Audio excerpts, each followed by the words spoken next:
What's up, summoners? King Blair here. It's balance patch time, and as you can see in the lobby, I'm pretty happy with the balance changes, and we're gonna get into them. We're gonna talk about them. Do they make the unit really, really strong? And there are some units that you will have to watch out for. So we'll discuss those today as we go through the balance patch together and just talk overall my overall thoughts. So if you like the video, make sure you like, subscribe, and join the Discord server, linked in the description.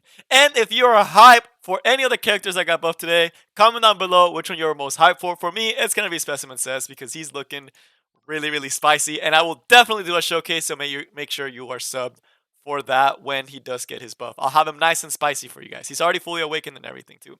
But all right, now let's just get into it. Overall, not a big patch. Not a lot of units really got big changes, and the changes weren't as big as the Cerise one. So overall, it's a smaller scale patch, but the changes are enormous. Like for some of these units, right? Let's just get into it, right? It may not look big, it may not be a lot of skills, but it's doing a lot of work and it'll help these heroes out a lot. So first, starting with Briar Witch Iseria. So this is going to be the unit that you guys really need to watch out for. This unit is actually going to be very, very strong coming up in the future. Why? Her passive change now gives her immortality at the when she's about to die, when she receives lethal damage. So if you know Kayron, when Kayron gets hit to 0 health, he gets that immortality passive. Bysaria has the same thing. There's a lot of memes going around that Bysaria is the MO Kayron because of the immortality passive, but it's really, really good for her because she used to be very squishy. She had no survivability. She kind of was just there to do her S3 and then die, right? It was very sad and it didn't fit thematically. This fits really well thematically and will allow her to build very glass cannon. And as we'll see later, they also fix another of Bysaria's biggest issues. They fixed her inconsistency with the S3. This is huge. It's small. Like there's only 2 changes, but it's everything. The fact that this is now going to be 100% chance, over 85% chance to land both of those debuffs will mean that you have a way more reliable AoE stripper that can also set up unable to be buffed. And she already dispels all buffs. So now you have Bazaar, you have Bysaria, you have Sage Ball for 1 buff, you have Broman. There's a lot of units now that can actually strip and do a lot, but for the ones that can apply unable to be buffed and strip, there's only 3. F10A, her, and Bazaar. If I miss one, let me know, but I'm pretty sure it's those 3 that can AoE strip and can also set up unable to be buffed. This does mean that units like Fallen Cecilia and Last Rider Crawl that rely a lot on those buffs are seeing a small nerf with Bysaria getting buffed, but all Bysaria users can rejoice. She's so much more consistent, and this allows you to build a very high damage build or high effectiveness as well, and allow her to take extra turns and be a little bit more annoying. So I definitely think that she will be a lot speedier and a lot more damage with some effectiveness. And that price overall has gone down, right? So it's not, you can actually get her to like 100 effectiveness and still do considerable damage and just build her straight glass cannon from there. So pretty cool. I'm actually really happy with it. I think she'll definitely be a really strong counter pick now with these changes. She'll actually do her job properly. You know, that's the only thing she needed to do. Just do it properly. Now, Specimen Says. So this one I'm actually really excited for. I don't think it'll be meta breaking. None of these buffs seem meta breaking, right? They're all just really nice quality of life buffs. That's something I should have mentioned at the beginning. But Specimen Says definitely has a very, very spicy update to him. So first, his S1. When he uses the S1, if he stuns the enemy, he gets a combat readiness boost of 25%. This is really big because we're going to get to the passive in a second. It does have, I believe, 50% chance to stun for 1 turn, right? So it's 50-50, but if you stun, now you're getting a 25% CR boost. And we'll see why that's actually really strong later on. The second skill, they increase the damage, which is really, really nice. This is big, right? So this is really nice. The fact that you don't have to soul burn for more damage, it means he can do more AoE damage. They also increase the stun chance from 45 to 60%. This means that instead of stunning about 2 to 3, you're stunning 3 to, like, instead of from 1 to 3, you're doing 2 to 4 more consistently. So very big buff for him in terms of AoE stunning. This is huge, right? And he already got a ton of combat readiness by using the skill. So this really, really, really nice quality of life change. Makes it a lot better. But the ultimate, this passive is actually so cool. And it has completely changed the way you build him.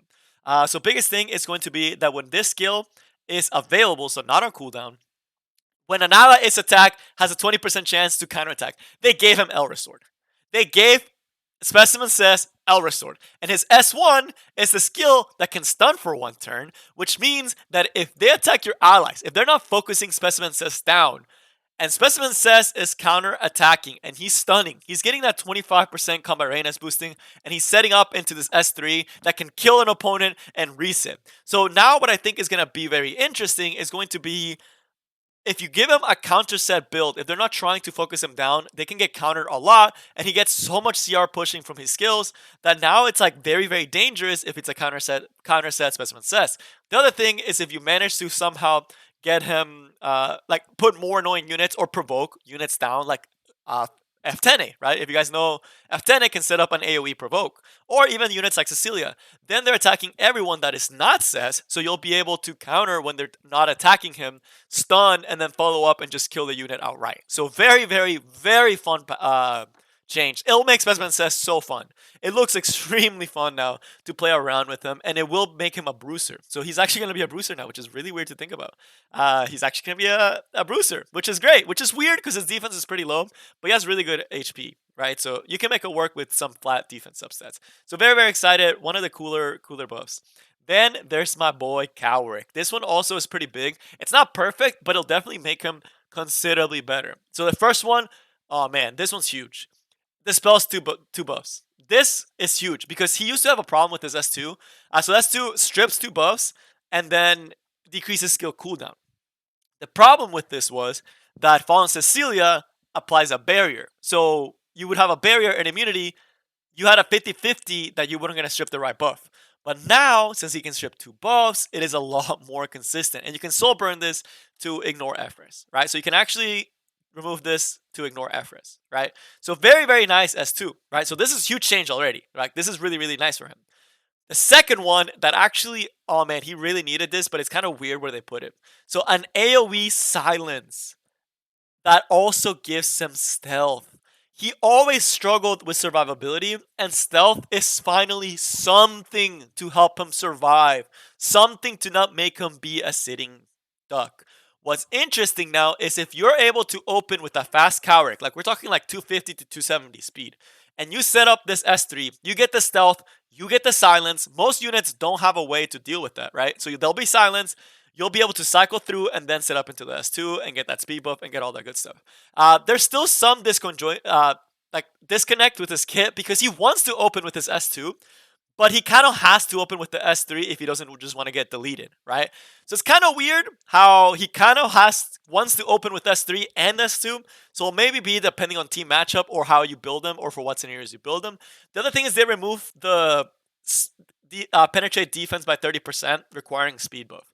So you no longer need speed buff, which again is really, really nice. The silence though being quite big, the stealth being really, really nice, and the removal of the speed makes it so you can actually open with S3. So now you have the option between open with S2 and S3. Will this make him OP broken? No, but it'll definitely make him quite spicy for even cleave teams too, because this is a really strong AoE attack.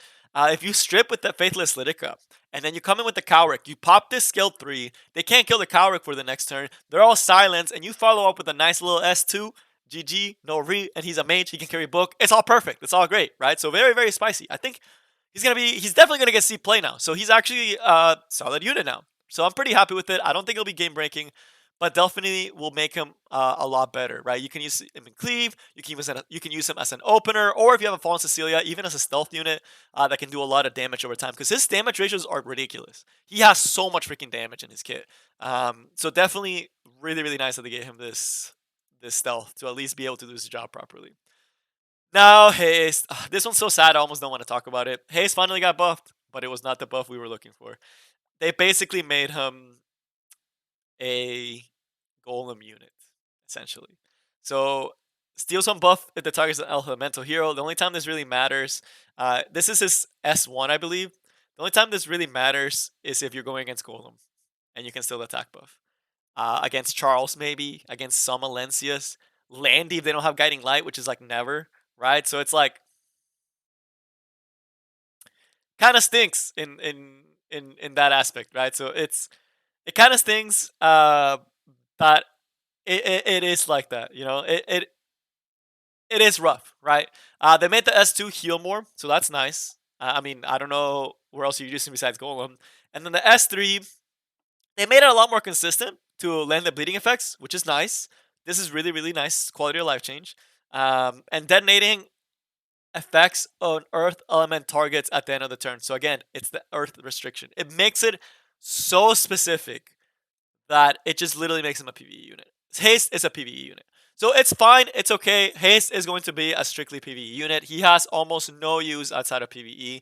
He's not going to be RTA. He's not really going to be in Guild Wars. He's just gonna be there, you know. Might be able to use for Guild Wars because of Charles's and some landies that don't run Guiding Light. But for the most part, this Earth Elemental restriction will make it so he will be a PvE unit for the most part. So kind of rough for Haste if you were excited about it. Yuna kind of nice. Quality of life changes. Gets focus faster, which means she can get to her ultimate faster. And they gave her an extra turn on the ultimate, which is nice, right? Because this makes it so you're able to do the ultimate and set back up into like an S2, right? Which is really nice. It's really, really good. So now you can cycle her speed buff and attack buff a lot better. It's a nice quality of life change. So I think it's going to be insane, broken. Not really. This already is like a slower skill. If you're already getting this skill off, maybe if it's a counter unit, that'll be really, really good. But if you're using her in a cleave unit, most likely, if you're getting this skill off, you're already most likely winning the fight, right? Free Spiritea, really, really excited for this one for free-to-play players. So if you're a new player, this is a big change for you because you can now farm with free Spiritea, and it will be very, very consistent. It's basically a better version of Lena because I'm pretty sure she always uses her S2 first. So you can literally just wave with this and then S3 when you get to the boss. That's really nice. Will make her farm a lot better. Really nice quality of life change because everyone has a free Spiritea. So all your dog walkers can now, all your dogs can be walked by free Spiritea, which is nice because they already basically gave it to you built. Then there's Silk, which again gains a little bit more stacks now at the start of the turn, which is nice because you can get to the ultimate faster, and when attacked, that was kind of already there. But also increases combat readiness, and when it's max focused, automatic fire, same thing, and then just a little bit of damage increase. Nothing crazy. She's still kind of just there, not really doing anything crazy. Kawasu again, better at Golem. So his S1 now is the one that procs his passive to attack for 2 turns, and he also has a decreased defense on S1. Nice for PvE, right? They're actually making him decent for PvE. This one, it's like, okay, when the caster's debuff, dispels all debuffs, increase attack of the caster for 2 turns. Very long restriction, but really, really cool effect. Again, it just really feels like it's for Golem. They're really putting a lot of Golem heroes, which I don't understand why.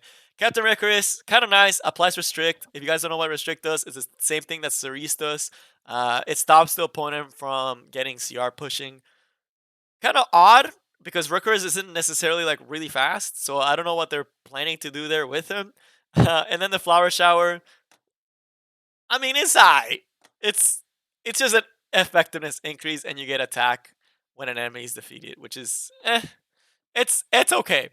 But yeah, I'm really excited, especially because the specimen says, right? Like, I'm super excited about the specimen says. And also, just overall, man, I definitely do think that the unit that got the biggest buff this patch, and that's going to definitely see a lot of play, especially because people love this unit, is going to be Briar Witch Asaria, man. And she deserved it. But this is the main unit you're going to be watching out for. Specimen Says and Cowrick will be more of like cool niche units that you can definitely play around with, but will definitely do some work for you if in the right team composition. But Viseria, really, really good counter pick. But that is all I got for you guys today. I will see y'all next time. Peace.